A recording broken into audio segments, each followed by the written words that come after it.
Serge Weinfeld, Charlotte Pachman, 18 ans, Édouard Vajrein, 4 ans, Zali Valhorn, 17 ans. Ces personnes se réunissent aujourd'hui au mémorial de la Shoah pour dire les noms de leurs parents, déportés dans le dernier grand convoi parti de Drancy vers Auschwitz, le convoi 77.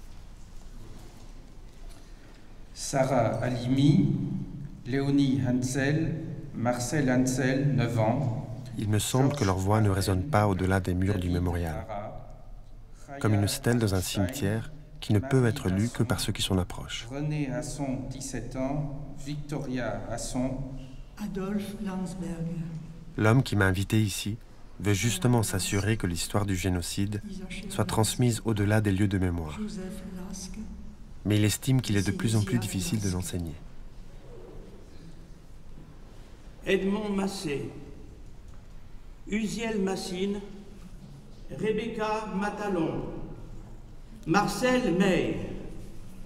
Son idée, demander à des élèves de plusieurs écoles européennes de retracer la vie des membres de ce convoi en faisant travailler chaque classe sur l'histoire d'un seul déporté. Suzanne Mayer, Paul Mayer, Alexandre Mayer, mon père. Je me demande si cette histoire peut encore résonner chez des jeunes nés au XXIe siècle, ce qui se révèle d'eux et de nous tous quand nous y sommes confrontés.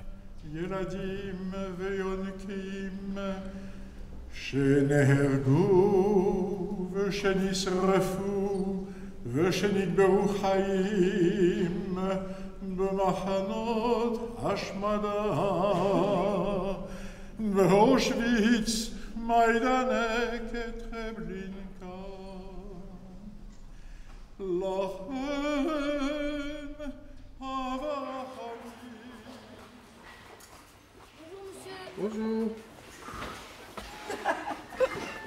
Ça va?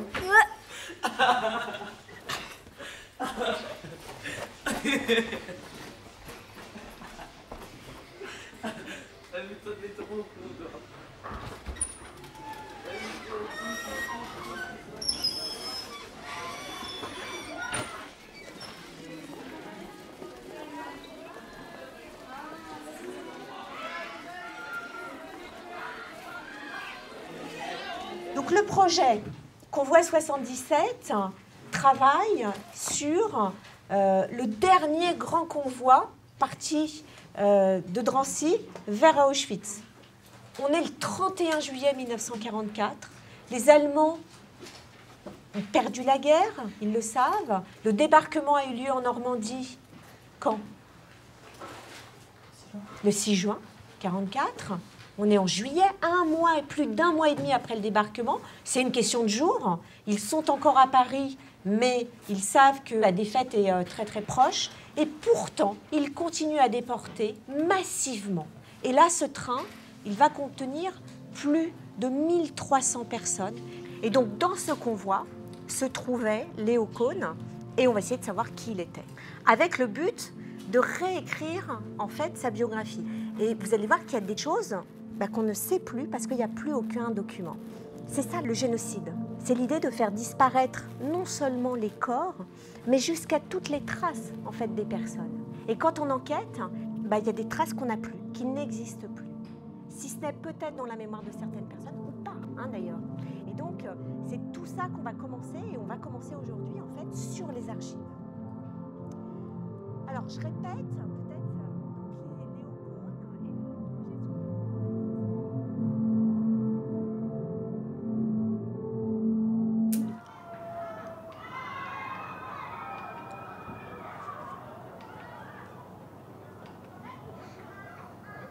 Est-ce que tu penses que l'enseignement de la Shoah est pertinent aujourd'hui? Oui, je veux dire, c'est important d'en reparler puisque ça nous apprend à corriger ce qu'on a fait avant, à éviter de refaire les mêmes erreurs. Puis c'est important de toute façon de tout savoir de tout ce qui s'est passé avant nous, puisque c'est important de savoir ce qui se passe aujourd'hui, mais avant aussi c'est quand même important. Donc je pense que c'est pertinent de l'enseigner. D'accord. Est-ce que tu pourrais me exprimer un autre point de vue sur cette question? Je pense que c'est pas tellement important de parler de la Shoah, puisque bon, c'est passé, mais la plupart, à part par exemple les Juifs aujourd'hui, je pense que le reste du monde s'en fout un peu. Donc non, je crois pas que ce soit trop important de reparler de la Shoah, puisque c'est passé, quoi, donc c'est fini.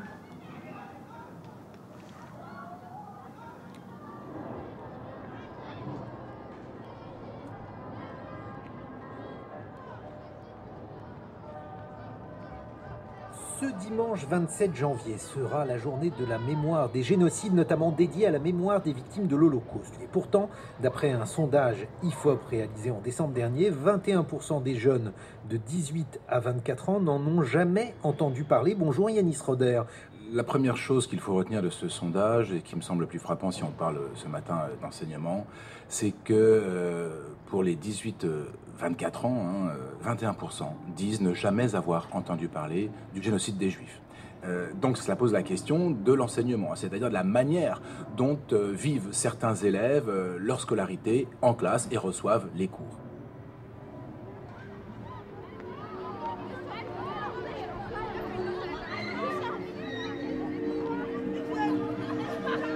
Il me paraît si loin le temps où j'avais 15 ans moi-même.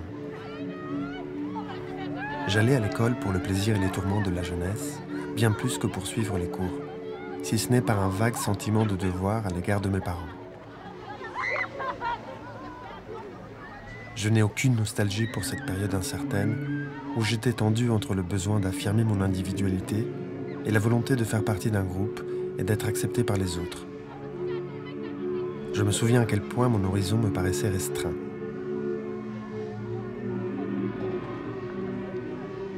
Pourtant, en observant ces jeunes, il me semble au contraire que tous les possibles sont présents en eux. On ne sait pas quelles relations au monde ils auront, ni quelles opinions ils défendront.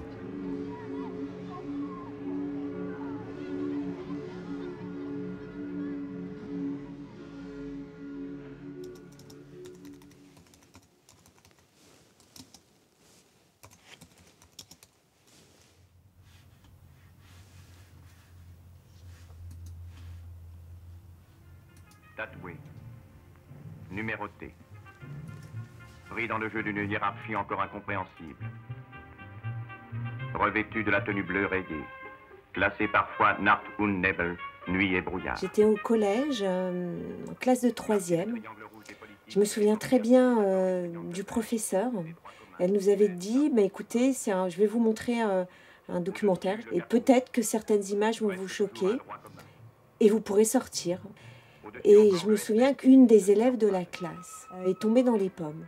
Cette réalité des camps méprisée par ceux qui la fabriquent, insaisissable pour ceux qui la subissent, c'est bien en vain qu'à notre tour nous essayons d'en découvrir les règles. Et aujourd'hui, j'ai décidé de montrer aucune image, même, donc non seulement pas ce documentaire, mais aucune image. Et j'explique aux élèves pourquoi, dans notre société où il y a pléthore d'images, de faire un cours sans images.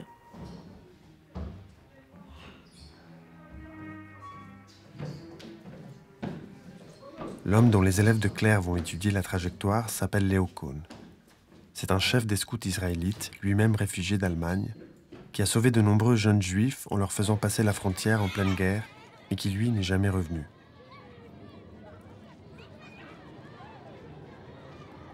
Claire est convaincue que parler de la Shoah, surtout de cette façon, peut contribuer à les rendre un jour vigilants envers l'injustice et la barbarie. Mais tandis qu'elle parie sur un futur dont elle ne sera probablement pas témoin, moi je m'apprête à observer avec ma caméra les changements immédiats qui les affecteront peut-être.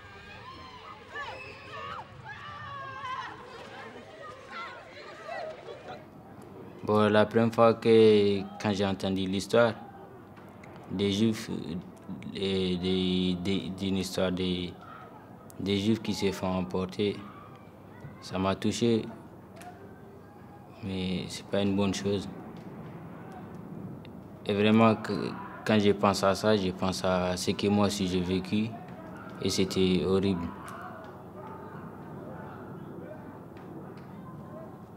Quand j'étais en Côte d'Ivoire, j'ai vécu la guerre de 2010. Non, j'ai eu peur. Ils m'achetaient les gens. c'était vraiment violent. Après, c'est devenu comme... la guerre est devenue comme un truc de religion. Si tu es musulman, les musulmans ils te laissent vivre. Si tu es soit chrétien, soit kafir, quelqu'un qui ne prie pas, on le tue. Si tu croises les kafirs, si tu es musulman, on te tue. L'autre côté, si les musulmans ils croisent quelqu'un qui ne prie pas, on le tue aussi.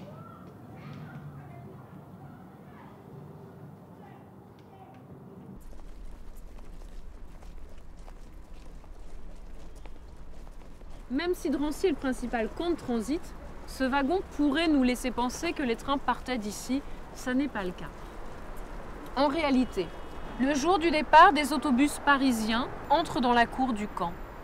Les internés qui sont sur la liste descendent dans ces autobus. Puis les autobus faisaient le tour du bâtiment et partaient vers 2 gares. La gare du Bourget, qui est l'actuelle gare du RERB, qui était déjà à l'époque une gare de voyageurs. Ça veut dire qu'il y avait des gens qui prenaient des trains classiques pour des voyages ordinaires, et puis, d'un autre quai, des personnes qui descendaient des autobus et rentraient dans ces wagons à bestiaux semblables à celui que vous voyez ici. On ne leur a pas posé la question de savoir « Est-ce que vous êtes juif ? Est-ce que vous pratiquez la religion juive ? Est-ce que vous avez conscience d'être juif ? Est-ce que vous êtes de culture juive ?» Vous imaginez bien que si on posait la question de la religion, hier comme aujourd'hui, et quelle que soit la religion, les réponses pourraient être tout à fait nuancées ou complexes. Ce sont là des critères repris de la raciologie nazie. Et juif, quelqu'un qui, quelle que soit sa religion, donc juive ou non, a 3 grands-parents de religion ou de race juive. Les 2 termes sont là équivalents.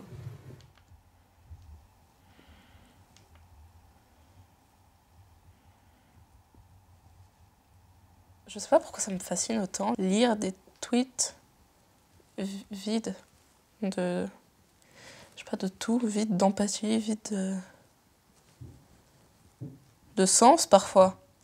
C'est impressionnant.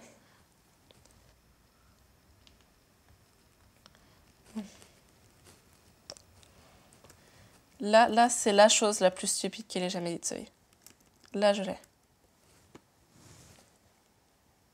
I just want to thank all of the incredible men and women who have done such a great job in helping with Florence. This is a tough hurricane, one of the wettest we've ever seen from the standpoint of water.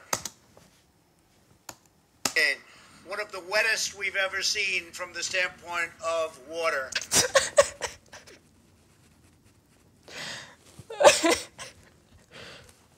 Alors Sarah, dis-moi, c'est quoi tes ambitions? J'aimerais bien faire de la politique plus tard. J'ai envie d'aller jusqu'au bout, de devenir présidente de la République. Tu sais quand? Alors, je commencerai à me présenter à partir de 2032. Donc vous pouvez déjà commencer à voter pour moi. Mais je compte gagner en 2047.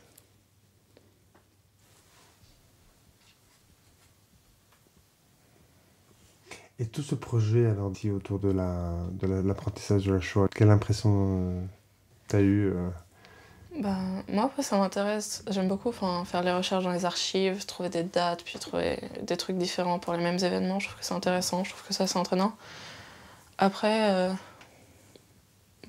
on parle encore de la Shoah. Je répète ce que mes parents m'ont dit, dans le sens où moi, je pense aussi la même chose. On parle que de la Shoah comme exemple pour ce genre de tragédie. Je dénigre pas du tout ce que peut faire ce peuple-là. Hein. J'ai juste qu'au bout d'un moment, l'employer comme seul exemple, je sais pas si c'est à leur avantage aussi. Mais après, moi, j'ai 15 ans. Donc c'est un peu la première fois que j'entends parler de la Shoah aussi précisément, on va dire. Faut arrêter de mettre une échelle à l'horreur. Pourquoi? Parce qu'au niveau du collège, on a l'impression que c'est toujours la souffrance des Juifs qui tient le monopole. Et je me souviens lui avoir dit qu'il fallait alterner. Et je crois que le premier truc qui est venu dans mon esprit, c'était de parler de l'esclavage. Parce qu'à Palaiseau, il y a beaucoup de Noirs, par exemple, tu as remarqué. Je pense que la Shoah, à un moment, elle aura sa place dans l'histoire quand tu auras un respect pour toutes les autres violences qui ont eu lieu. Aujourd'hui, il y a trop de rejet de gens. Enfin, moi, personnellement, je sais je suis arrivé à un moment, à une époque où je ne supportais plus d'entendre ça. Tu avais l'impression que c'était le seul truc qui s'était passé.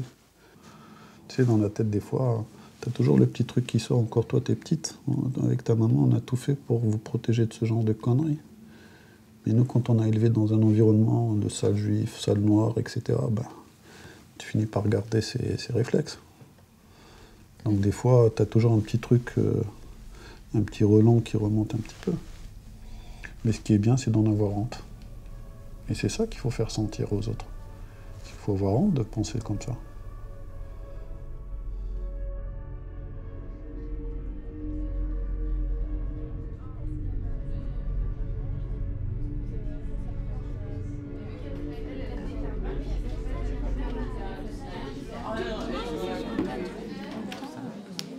Qu'est-ce que signifie ça?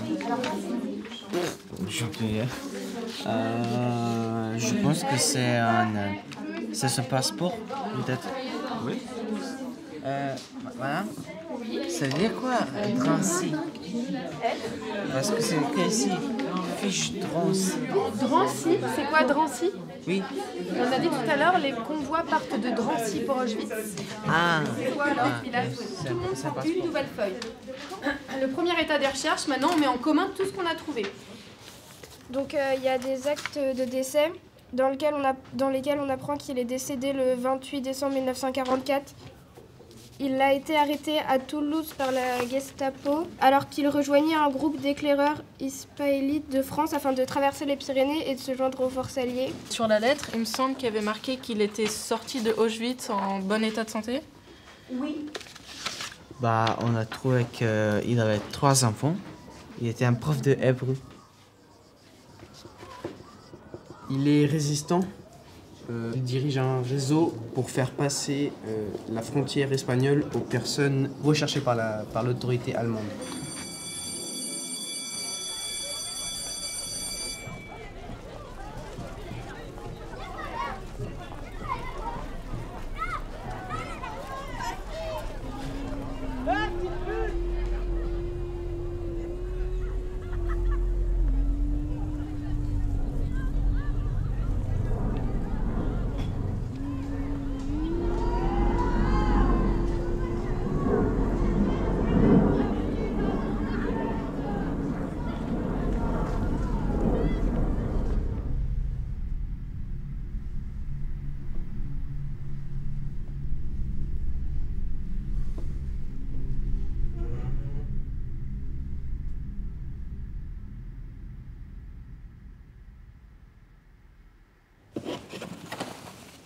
Donc on cherche Cône. Cône. Il y en a plein en fait. Ben oui. Cône, Pauline. Rachel Schloss, je l'ai. Ah, tu l'as? Ah, top. Donc ça, c'est l'adresse. Alors non, il rentre par là. Donc on a son entrée directe en France, la date, son domicile. Et t'as vu, il n'y a pas de ressources. Son père subit ses besoins. J'ai l'intention de faire en France travailler. Donc ça, c'est la réponse. Et il est réfugié politique allemand. En un mois, en fait, il a quasiment tout obtenu. C'est pas le cas aujourd'hui. Hein. Mais bien réfugié politique. Donc il atteste. Ok.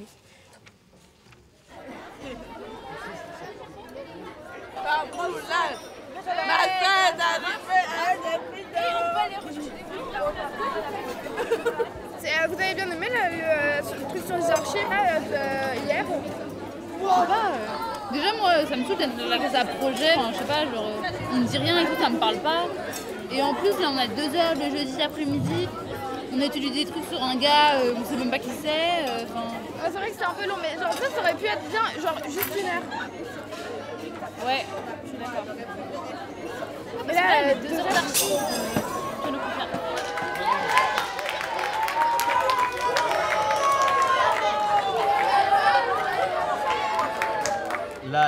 Là vous imaginez, le mec il fuit son pays natal, tu vois. Attends, il n'a pas de nom. Pourquoi tu l'appelles le mec? Bah, Léocone, voilà. Léocone, il a quitté son pays natal et il vient se réfugier dans un autre pays, tu vois, en France. C'est la France. Et et il s'est fait déporter par les Français en fait. Mais attends, pendant cette époque-là, est-ce qu'il y avait un président juif genre qui défendait les gens comme ça? Mais non. Il n'y avait pas. Enfin, je suis pas. Par exemple, là, on parle de ça demain, après-demain, on va même oublier. Pourtant, eux, c'est les gens. Mais non, ça, on peut pas l'oublier. Non.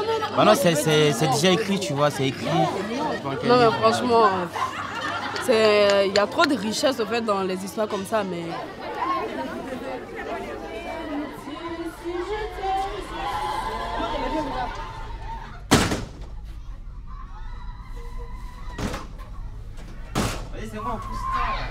On ne reçoit jamais un récit sur un terrain vierge, mais toujours sur le fond de sa propre culture et de celle de ses parents. Ainsi, l'école délivre un savoir à tous, mais c'est seulement dans le contexte de leur propre histoire que les élèves lui donnent sens. Maury, par exemple, est arrivé seul de Côte d'Ivoire, un pays qui a connu plusieurs fois la guerre ces dernières années. Il vit dans un foyer pour mineurs isolés, et je ne sais ni quand ni comment il est venu en France, ni ce qu'il a vécu au cours de son périple.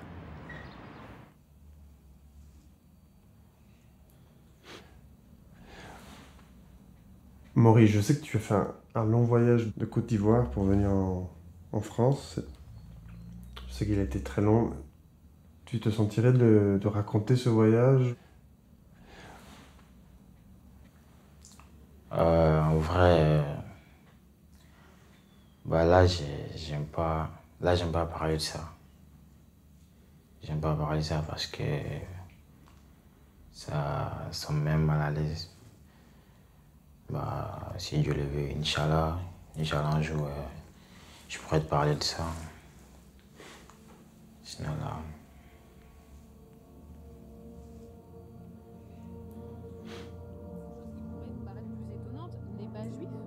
Quelqu'un qui se présenterait comme de religion juive, mais qui aurait 3 grands-parents ariens, c'est-à-dire non juifs. Ça crée des situations absurdes dans le camp. Les internés vont écrire une chanson dans le camp, ils reprennent une mélodie populaire et transforment les paroles en disant « Combien as-tu de grands-parents, juifs, demi-juifs, quart de juifs, complètement juifs ?» Mais cette situation absurde a un revers tragique, parce que quelqu'un qui est complètement juif est plus immédiatement déportable que quelqu'un qui l'est moins. Il va y avoir par exemple dans le camp des examens médicaux à l'issue desquels sont délivrés des certificats d'appartenance ou de non-appartenance à la religion.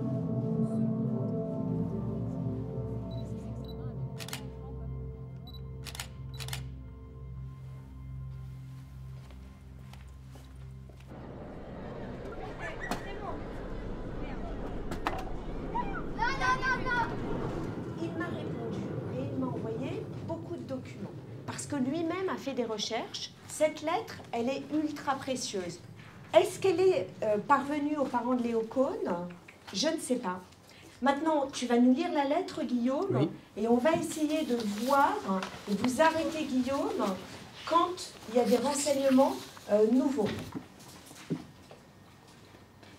Nous sommes à Lautrec depuis la fin du mois de janvier 1941 et nous sommes une cinquantaine de jeunes gens, jeunes filles et enfants. Il y a 5 couples, 8 enfants, dont 5 en dessous de 4 ans et nous exploitons tous un domaine de 80 hectares. Nous sommes en même temps école et une sorte de kibbutz. Pendant le temps qui n'est pas pris par les travaux agricoles et manuels, je dirige une chorale. La chorale a fait une tournée de concerts il y a quelques semaines. On s'arrête là. On est en 42. On est en plein au moment où en France les lois contre les Juifs sont passées. On commence à déporter massivement. Il y a eu la rafle du Veldiv à Paris. Il y a eu des rafles en août, c'est-à-dire que des Juifs ont été pris, emmenés sur Drancy et déportés ensuite vers Auschwitz. Donc l'idée de ce lieu, c'est d'abord de se cacher et de pouvoir vivre en autonomie. Alors difficile, et vous allez voir, il y a 80, on dit, Guillaume, combien d'hectares ? 80, c'est énorme. Donc on peut supposer, est-ce qu'ils étaient totalement cachés ? Non. Donc que la population alentour, comment elle a réagi ? Plutôt bien, entre guillemets. On essaie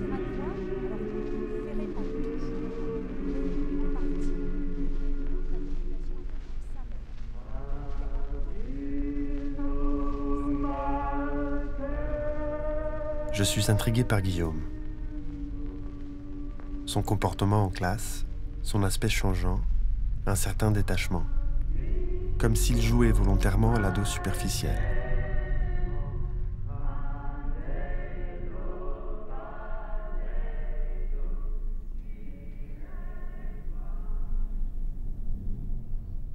Guillaume, t'avais entendu parler de la Shoah avant ou pas?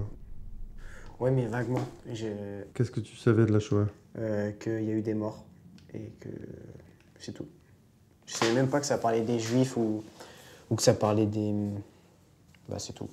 Et je pensais juste que... J'y pensais pas en fait. Et maintenant, qu'est-ce que t'as compris de tout ça? Bah, pas grand-chose de plus, parce que je m'y intéresse pas beaucoup. Je m'y intéresse pas du tout même. Bah, un petit peu, mais qu'en cours, du coup, voilà, je dirais.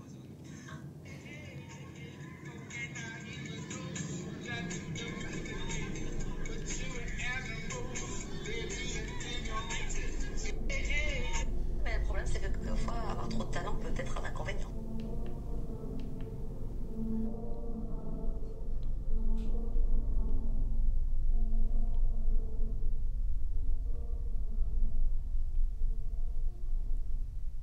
Bah, mon grand-père, c'est la Zélande, donc c'est le fond de la Hollande pauvre, issu d'une famille pauvre des deux côtés. Enfin, c'est vraiment la misère assez noire. Et du coup, emporté par ça, emporté par l'idée de la grande Europe, avec ma grand-mère quand même qui avait plus d'acquaintance politique, à mon avis, avec le parti nazi néerlandais, il a fini par adhérer, quoi. Et une fois qu'il avait adhéré, oui, il a participé à des actions très délétères aux Juifs, quoi, globalement. Je me sens responsable de porter une forme de vigilance au monde pour qu'effectivement ça n'arrive plus, parce que je me sens dépositaire d'un message qui n'est pas forcément celui que tout le monde a, qui est, même avec un déploiement d'amour à l'égard de ses proches, on peut faire du mal à l'humanité, quoi. Donc il y a cette espèce de truc que dit très bien Goldman, quoi. Et si j'étais née à ce moment-là, qu'est-ce que j'aurais fait moi, quoi? Qui se soulève contre l'inhumanité des camps de Rome, des hôpitaux psy? Bah vous.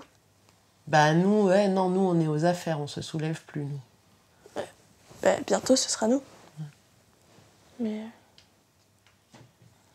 Oui. Bah oui, mais je suis donc d'accord voilà, là-dessus. et ben donc en 2045, t'es aux affaires. Comment t'enseignes ça à l'école, Caroline? Vu que tu peux pas compter sur les familles pour informer les gamins quand même, parce que ça... Bah t'informes les gamins, toi, comme si t'éduquais tes enfants à toi. Très bien, comment tu fais? Je n'ai aucune idée, j'ai pas d'enfants, j'ai 14 ans. Il faut chercher, Je sais pas. S'impliquer trop dans un truc, c'est jamais trop bon. Très bon. C'est pas drôle, c'est vrai. Ça apporte toujours, il y a toujours des inconvénients à chaque truc. Donc si tu t'impliques pas totalement dans la chose, tu prends tout que ce qui est bon. Ouais. Et donc t'es pas impliqué trop. Donc t'as pas tout ce qui est bon, mais t'as pas ce qui est mal. Et du coup tu rassembles plusieurs trucs et du coup ça fait que du positif. Tu prends pas tout à cœur. Ok, comment tu crées du lien suffisamment fort entre les gens pour continuer à faire une société? Si chacun prend pas trop à cœur les choses.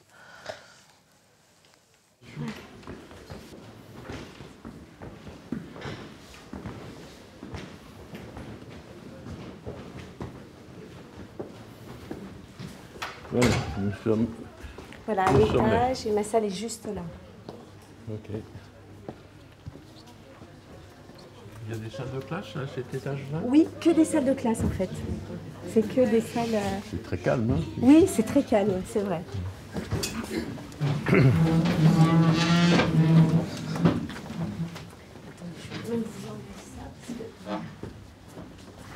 Bonjour. Bonjour. Asseyez-vous aussi. Vous imaginez peut-être que c'est pas facile pour nous d'avoir à raconter notre descente aux enfers qui nous a envoyés dans ce convoi 77 dont vous avez étudié la composition, l'organisation. C'est pas facile parce que raconter, c'est revivre. Et à 75 ans d'intervalle, c'est toujours aussi douloureux pour nous de raconter dans le détail cette lente désescalade dans la dignité humaine.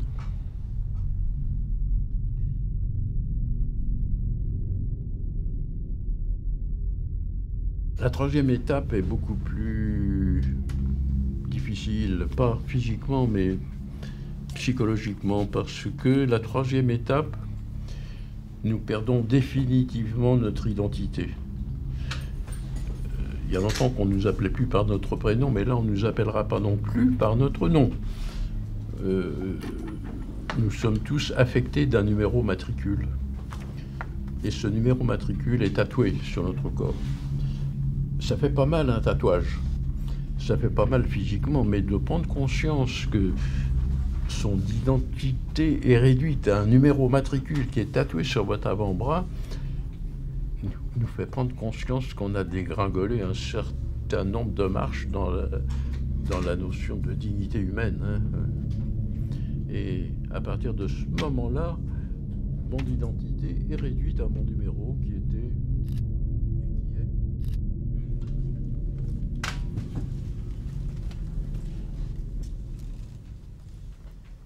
Combien de temps après votre déportation vous avez décidé de raconter votre histoire? Nous avons presque tous suivi le même topo. Hein. C'est-à-dire que les premières années, on n'en parlait pas parce que c'était pas agréable. On a cherché à oublier. Et puis après, on s'est rendu compte c'était difficile de faire comprendre à quelqu'un qui n'a jamais vécu une situation aussi tendue, de comprendre. Et donc j'ai commencé, avant de prendre ma retraite, à aller dans les établissements scolaires. Et ça a été à chaque fois difficile. Hein. Je ne vous cache pas que cette nuit, je n'ai pas très bien dormi. Est-ce qu'aujourd'hui, vous en voulez au régime de Pétain ou aux nazis?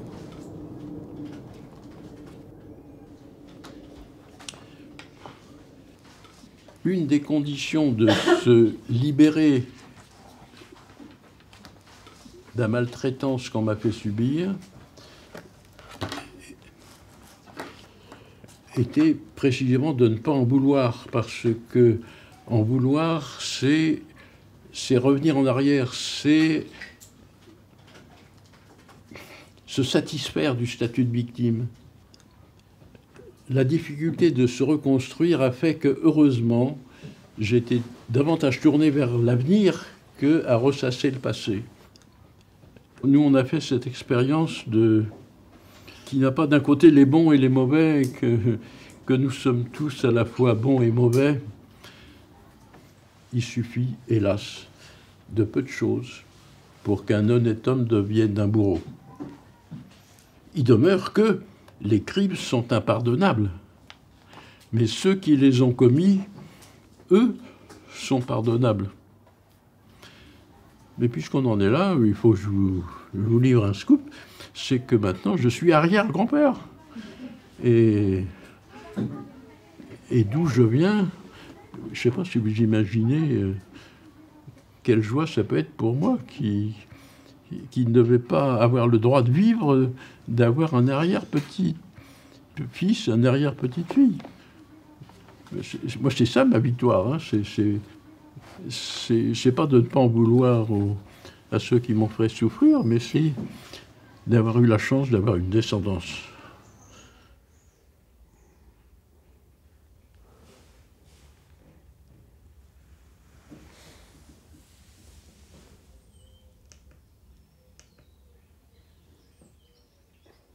Guillaume, alors, la visite de Huberstein.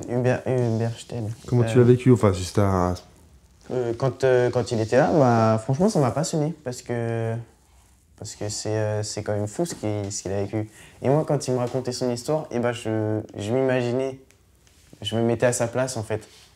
Et quand il disait ouais, les coups de pioche, machin, j'en ai mangé des coups de pioche, bah, j'ai envie de dire moi aussi j'en ai fait des coups de pioche parce que pendant 2-3 ans avec mon père, on n'a fait que ça là, dans le jardin. Il y avait des tranchées, des énormes tranchées dans le jardin. Il était défoncé le jardin.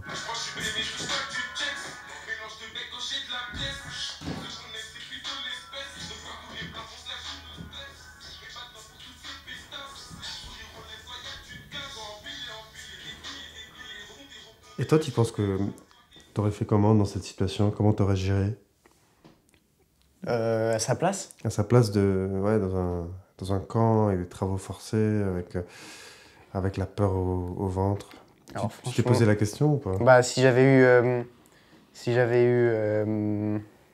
j'étais là à cette heure-ci, maintenant, tout de suite, si j'étais au camp de concentration, je pense que j'aurais pas perdu espoir et j'aurais continué à travailler pour eux et faire semblant de temps en temps, quand ils sont plus là, m'arrêter et dès qu'ils arrivent, reprendre. Je pense que j'aurais fait pareil. Et si j'avais été avec mon cousin Maxime, ça aurait été trop cool, franchement. Ah ouais, trop cool, carrément. Ouais. Franchement, ouais. Moi, je pense que ça m'aurait plu. Mais dans quel sens? Bah, dans le sens de travailler tous les jours. Dès que le matin se lève, dès que la nuit tombe, travailler, franchement, ça aurait été cool. Dans le froid et tout, on se serait activé, on serait devenu costaud. Et tout.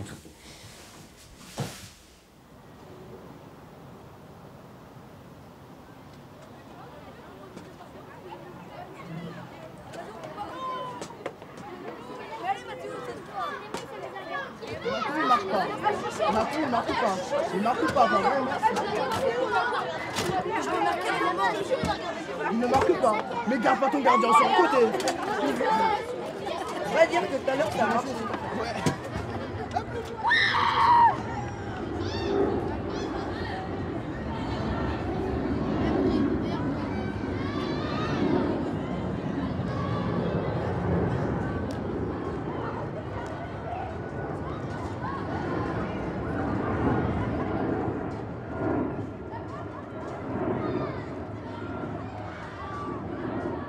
Parfois, j'oublie à quel point la Shoah appartient à la sphère de l'inimaginable. J'ai pourtant grandi à une époque où, après un très long silence, on en parlait enfin beaucoup.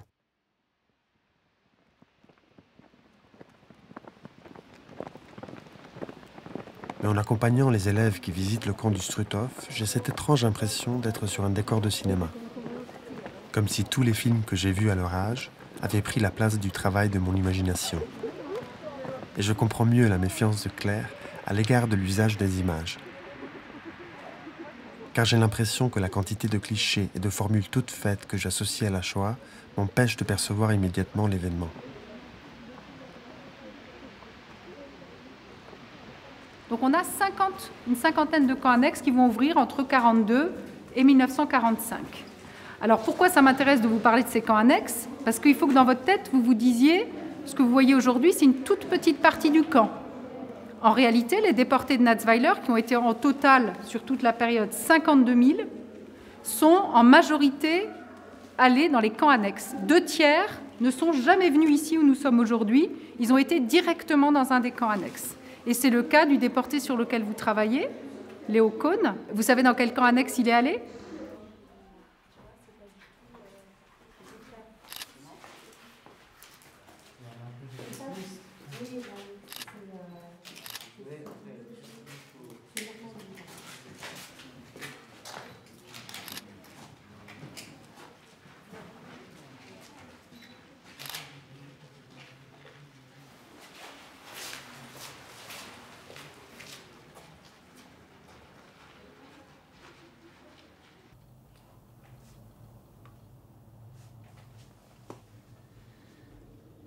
Par contre, je n'ai pas réussi à l'expliquer d'une manière concise, donc je ne pourrais jamais l'utiliser.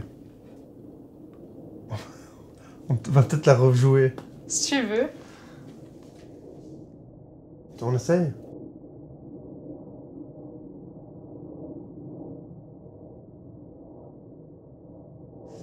Non, genre, justement, dis-moi, au début, ta réaction par rapport Au projet? Ouais. Bah alors déjà, je me suis retrouvée dans une classe que j'aimais pas trop.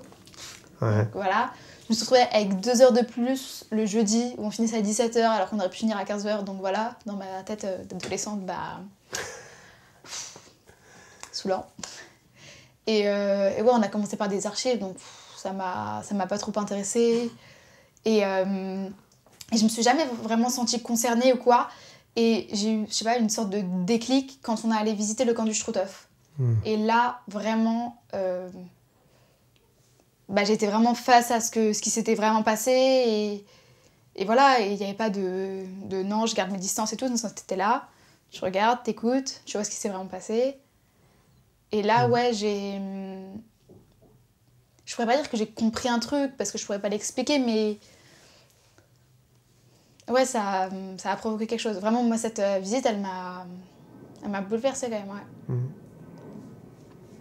Peut-être que l'homme, il fait peur un peu. On le voit très bien avec ce génocide. Bon, là, c'est vraiment l'extrême, les nazis, c'est... Voilà, mais si c'est arrivé en 1940, ça peut arriver en 2030, en 2040. Je crois que dernièrement, il n'y a pas très longtemps, je crois que j'avais vu une agression sur un transsexuel. Et je crois qu'il y avait 2 Algériens qui avaient agressé une personne transgenre. Et en fait, je crois qu'à un moment, cette personne, elle avait témoigné. Et elle avait dit, alors oui, ce qui s'est passé, c'est inadmissible. Enfin, t'agresses pas une personne sur sa différence et tout. Enfin, c'est... Voilà, là, c'est des actes transphobes. Mais elle avait dit... Là, par contre, attention à ce que vous dites, il y a eu des amalgames, comme quoi, oui, regardez, les Algériens, ils font ceci, les Algériens, ils font cela. Non, c'est pas les Algériens, c'est 3 gars algériens. Mais tous les Algériens sont pas transphobes, et tous les Algériens sont pas comme ça.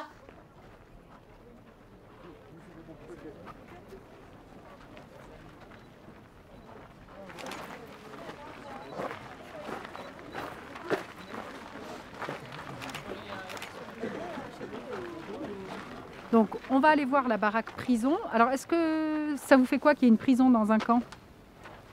Ça vous paraît normal, bizarre? Non, c'est bizarre. C'est bizarre, hein? Alors, quel avantage ça représente d'être en prison pour un déporté? Il se repose, il peut, il peut un peu souffler. Quel est le gros désavantage? On ne le nourrit pas. Ah oui? C'est-à-dire qu'étant donné que c'est une bouche inutile, on lui donne à manger tous les 4 jours. Donc, sur des corps qui sont déjà très, très, très affaiblis, hein, des gens qui pèsent, vous voyez, des grands gaillards de 19 ans, ils font plus que 35 kilos, ça va avoir un effet encore plus affaiblissant. Alors ils peuvent être seuls en cellule ou alors dans une cellule surpeuplée, c'est soit l'un soit l'autre. Donc vous avez vu la taille de ces petits réduits, on ne peut pas se tenir debout, on peut à peine se tenir assis et certainement pas allongé. Et au bout de 3 jours là-dedans, on est complètement courbattu, on n'arrive plus à se tenir droit, bref. Encore une fois, le but c'est l'amoindrissement, l'humiliation, la déshumanisation. Et les témoins nous expliquent que les personnes pouvaient être 3, jusqu'à 3 là-dedans. Alors là, ça devient carrément une torture puisqu'ils sont vraiment les uns sur les autres. C'est pas possible.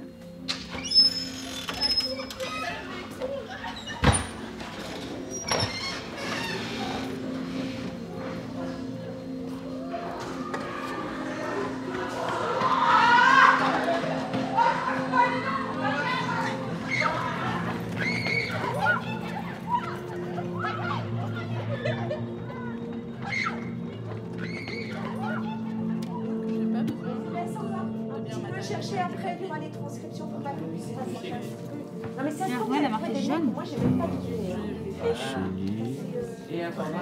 Et le but c'est vraiment de connaître là tout ce qu'on peut retirer de Drancy.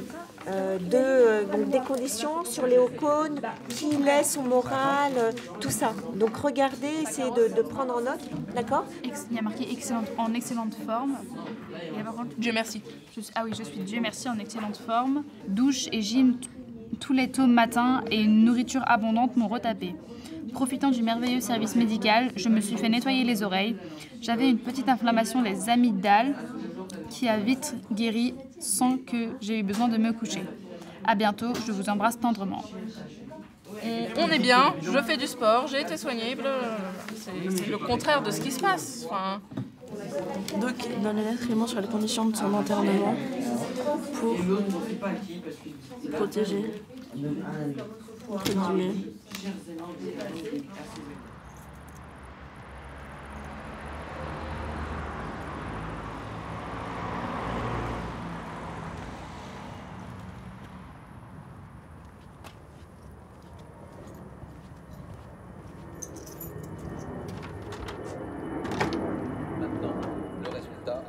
Les premières estimations Ipsos Soprasteria, ce qu'on appelle... Ah, il faut faire le décompte pour faire plaisir. Moi, je vais faire le décompte. Maintenant, on va découvrir... Tu le fais si tu veux, moi je fais le décompte. 5, 5 secondes. 3, 2, 1... Il est 20h. Et le visage. C'est le Rassemblement National avec 23,2%. Les Républicains... Ils sont plantés, les Républicains. Les Républicains en marche à 21,9%. Les Républicains... Oh, par contre, le PS a eu plus de 5%. Les Républicains, François-Xavier Bellamy à 8,3%. La France Insoumise 6. Emmanuel Aubry à 6,7%. Et le Parti Socialiste, Place Publique, Raphaël Glucksmann, vous le voyez, à 6,7%. Ah non, le RN en premier, c'est moche. C'est Debout la France. Mais sinon, c'est beau. Marine Le Pen a bien fait le job. Elle a réussi à dédiaboliser l'extrême droite. Il faut le rediaboliser. Marine Le Pen, c'est toujours la même personne qu'elle était en 2012 quand elle n'est pas passée, quand tout le monde le traitait de raciste. Mais son image s'améliore, parce que c'est une bonne communication, je suppose. C'est déprimant. Mais je ne serai jamais dans le camp des indifférents et je ne veux pas banaliser ce résultat de l'extrême droite qui, élection après élection, s'enracine dans le paysage politique français au point d'en devenir l'une des grandes forces politiques. Tous les responsables politiques doivent entendre le message des Français. Avant, on va dire, il y avait moins de choses qui me gênaient dans le monde, on va dire. Je suis plus environnement. Au début de l'année, j'étais pas tant que ça. Surtout ça, hein, c'est aussi... le projet, forcément, il ouvre un peu les yeux, hein, mais bon. Je viens pas dans un environnement dans le sens d'une famille où il me cache ce genre de choses. J'étais consciente des problèmes raciaux, racisme, tout ça. Mais bon, le voir comme ça, d'aussi près en quelque sorte, avec Léo Cohn, on a presque l'impression de le côtoyer, bah, ça ouvre quand même un peu les yeux. Je vais t'avouer quelque chose, mais avant cette année, c'était plus pour la blague quand je disais « ouais, je vais devenir présidente de la République, ouais, je vais me lancer en politique ». Maintenant, c'est vraiment ce que j'ai envie de faire.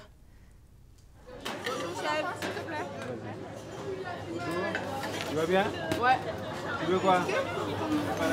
Ah, si. Non, moi je vais pas les mouilles, moi je fais les poissons.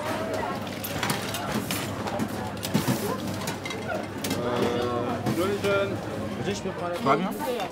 Mais pourquoi c'est pas bien? Bah c'est pas bien d'être gay. C'est pas bien quoi? D'être gay.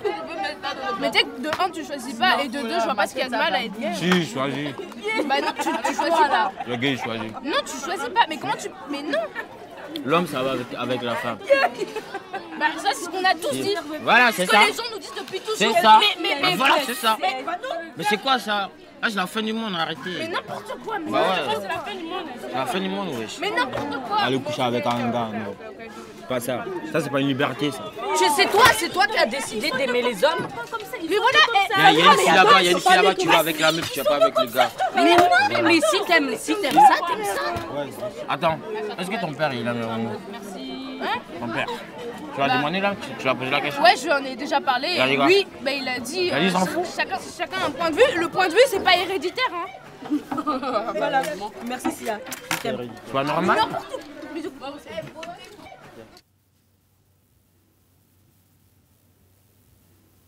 À quel moment cesse-t-on d'être les héritiers de nos opinions pour en devenir responsables?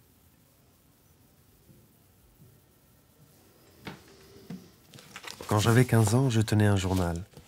Les dessins que j'y retrouve illustrent l'idéologie que l'on m'a transmise, bien plus qu'une pensée autonome. Entre enthousiasme adolescent et conformisme, n'aurait-on pas aussi bien pu me convaincre d'être intolérant ou raciste?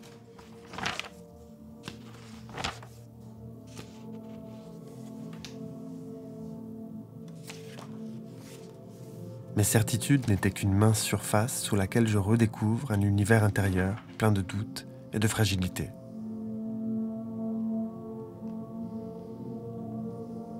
Tout m'y paraît encore souple, rien n'est encore arrêté.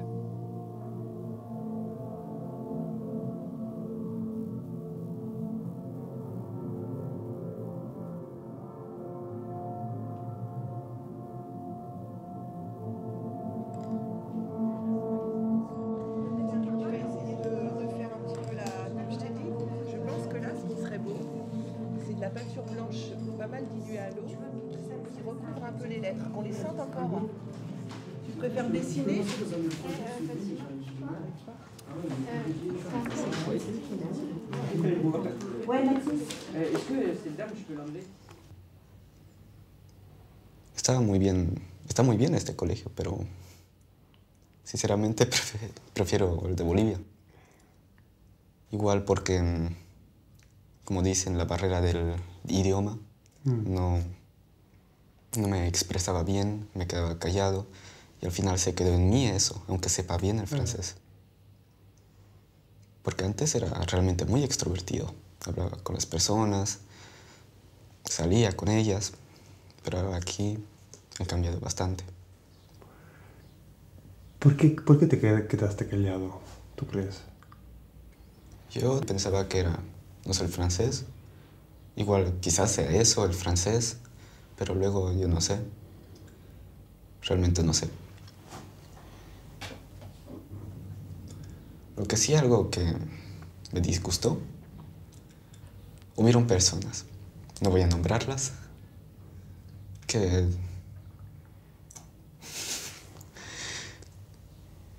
llegaron a pensar que yo tenía una enfermedad mental. Al principio, con las primeras personas, yo la dejé igual, pero luego fueron bastantes. Dios. Fueron más. Fueron hasta profesores, compañeros. Me sentía muy aparte de la sociedad. Este proyecto que nos acompañó por todo un año me ayudó en varias formas. La primera forma fue con el testimonio del señor Urbechtel. Él dijo que los crímenes son imperdonables y los criminales son perdonables. Eso me hizo pensar en toda mi situación, en todo lo que yo fui, lo que ellos fueron. Y entonces me hizo pensar, tengo que ser como él, tengo que empezar a tener fe en las otras personas, tengo que empezar a tener fe en mí mismo. Y esto lo hizo cambiar todo. Empecé a intentar ser más extrovertido, igual con Leocón. Me hizo cambiar bastante, ya que él era igual extrovertido. Veía a todas las personas con su sonrisa realmente buena. Todas las personas que hablaban de él lo veían como alguien bastante bueno. Rosette, Siburski, Anna, Ude, Jules Ullmann, Marguerite Ullmann, Henri Urbechtel, 15 ans, mon frère aîné. Daniel Urbechtel, 13 ans, moi-même. Léon Veneur, 11 ans. David Valdiger, Ida Valdiger, Eugénie Valérie.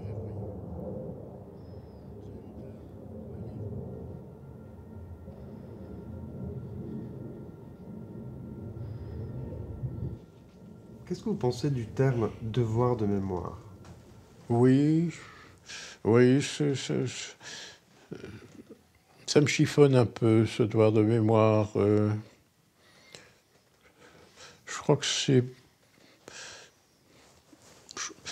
pas un devoir, je crois que c'est une nécessité, mais enfin, tout ce qui est devoir ramène à l'enseignement et que l'enseignement on a bien vu que ça laissait moins de traces que le récit. Donc, je suis très partagé parce que je crois qu'il faut évidemment à la fois se souvenir, mais il faut aussi développer sa faculté d'oubli. Parce que c'est un couple, quoi, l'oubli et la mémoire, l'un n'existe pas sans l'autre. Il y a une énergie entre les deux. Mais bon...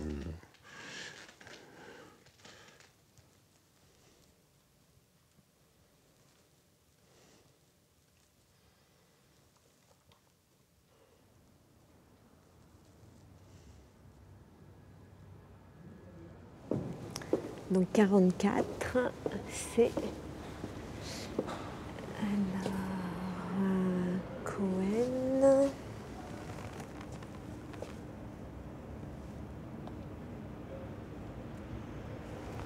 Voilà, regardez là. Léo Cohen, 1913.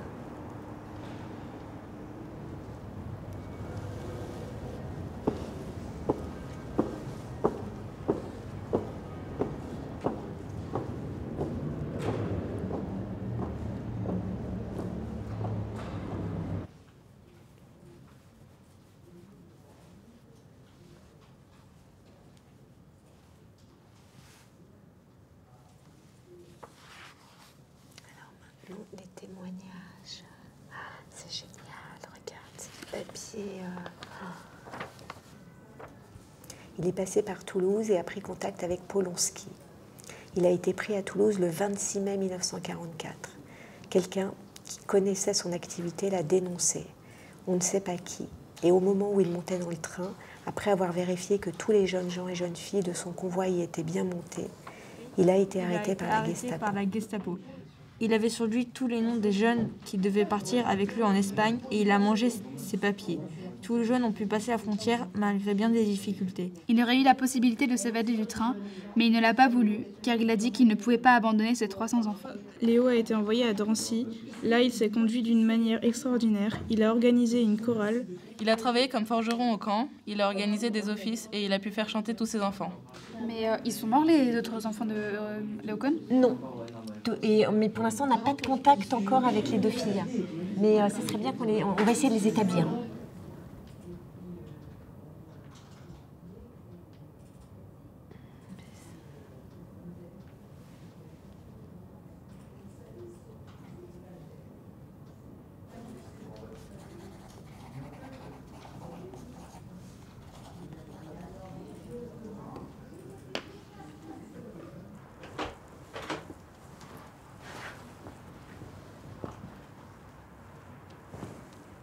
Je ne sais pas si à 15 ans, on peut comprendre le trou béant dans la conscience que constitue la Shoah.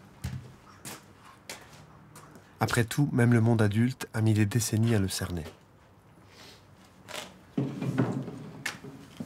Mais rencontrer un rescapé, visiter des camps, dessiner le portrait d'un homme, tout cela constitue pour eux, plus qu'un enseignement, une expérience. Et je crois réellement qu'on n'apprend que par expérience. Ce n'est pas ce qu'on nous dit qui nous transforme, mais la façon dont notre imagination s'en empare.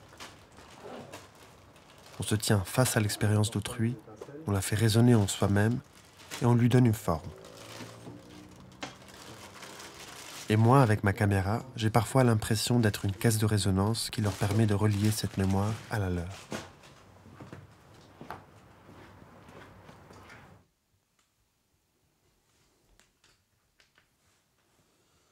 Guillaume, est-ce que tu as eu dans ta vie des choses qui t'ont fait souffrir beaucoup ? Depuis 2012, c'est la merde. Et tu peux en parler ou c'est personnel ? Ouais, si, c'est personnel. Ouais. Black ? T'as faim ? Ouais.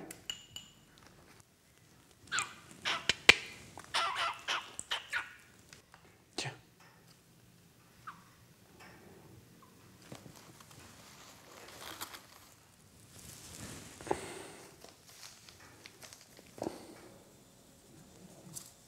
On arrivait à l'hôpital de Bray. et je voulais voir mon frère. Et le médecin m'a fait une proposition, il m'a dit est-ce que tu veux voir ton frère? Et moi je dis oui, je veux le voir. Et ils font mais il est plus de ce monde, il est parti. Et je fais mais oui, mais je veux voir mon frère. Et donc du coup ils m'ont donné mon frère mort dans les mains. J'étais assis sur un fauteuil, je lui ai fait un bisou. Et voilà, je l'ai redonné. Puis voilà. Après c'est fini, je l'ai plus revu. Attention.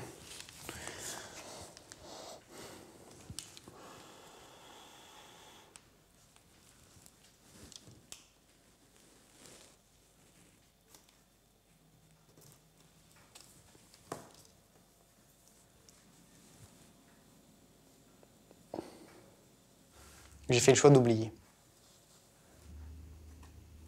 Mon choix, c'est l'oubli. J'oublie pour mieux aller. Je sais pas si c'est bien. Mais en tout cas, moi, ça me convient.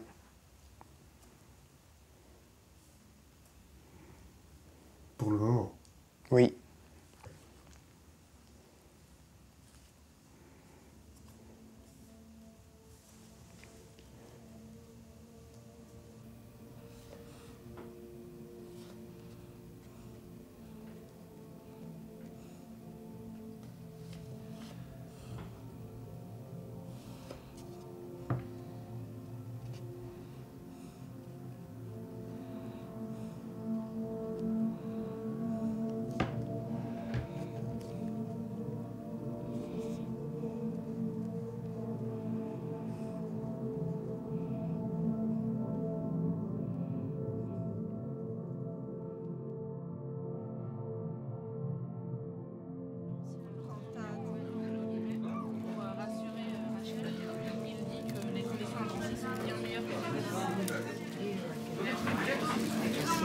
Ça, c'est des dessins du Strotov après que j'ai fait.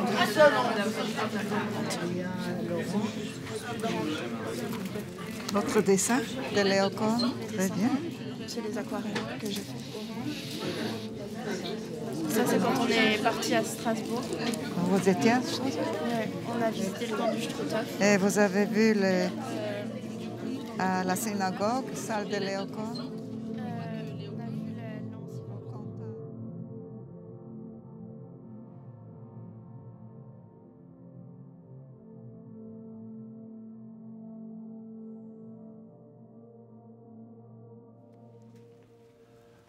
Mes chers amis, c'est un grand honneur pour moi et mes sœurs qui avons miraculeusement survécu à la cruauté nazie de venir ici pour que vous puissiez rencontrer les enfants de Léopold.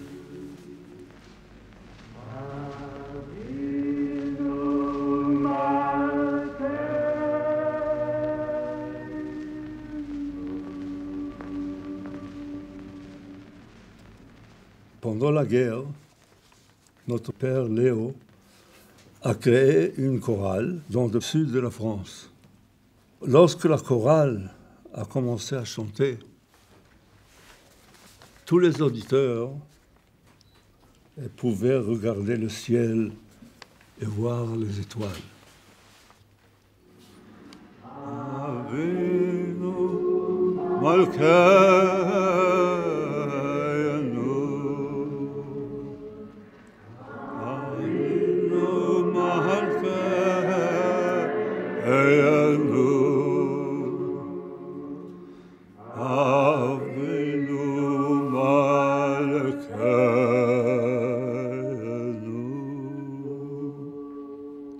C'est Léo, on a entendu Léo, en peur. Nous malkeinu, chaneinu vaneinu, ki el manu masir.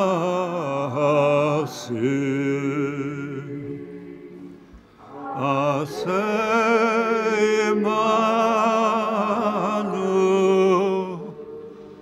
tzedaka vachesed.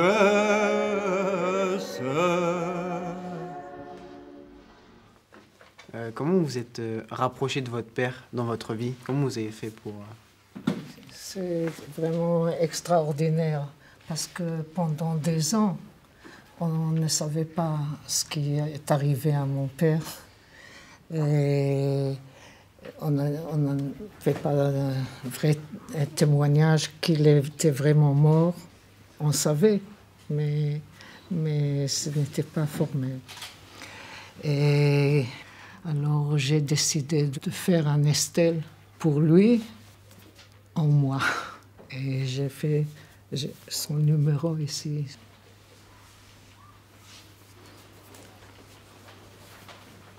Ça a été son numéro d'Auschwitz.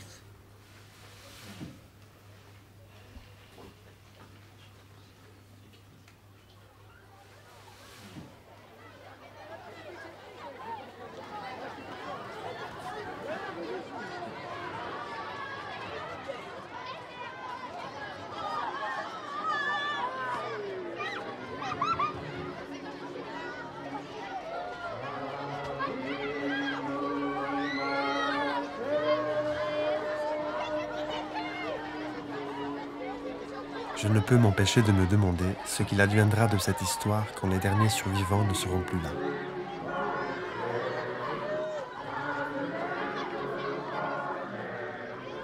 Est-ce que la Shoah, devenue un récit lointain, existera encore dans un siècle ou deux dans la conscience collective, avec la force d'un mythe ou d'un conte essentiel à la culture des hommes ?